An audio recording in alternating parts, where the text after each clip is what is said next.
and in the Senate. But what we need more is progressive-minded women leaders. That's what we truly need in the House and in the Senate. This year, well, actually it was last year, I introduced a bill that would set guidelines and restrictions for men who need erectile dysfunction drugs. I've said from day one that that bill has never been about erectile dysfunction. It's not about abortion.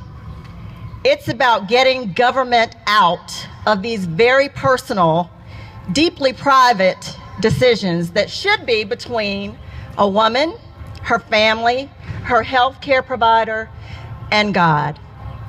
Should not be us. That didn't go over so well. I wonder why. In South Carolina, in 2016, we are still fighting for women's reproductive rights and freedoms.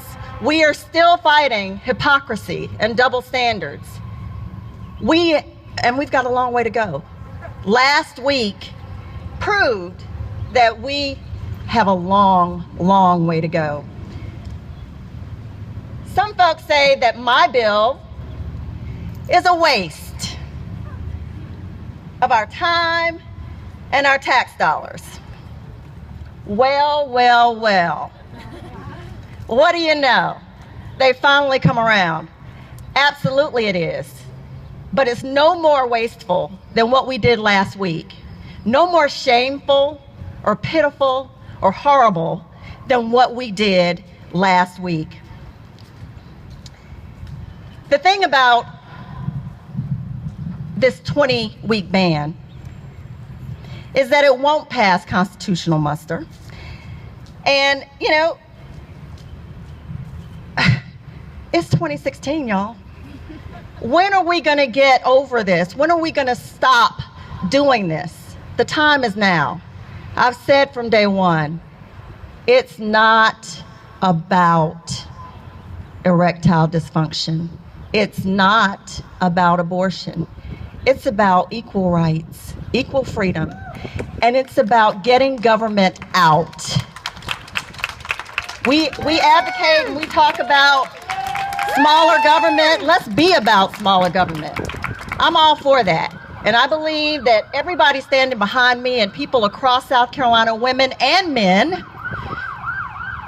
thousands of whom have reached out to me in support of my bill because it exposes the double standards. It exposes the hypocrisy.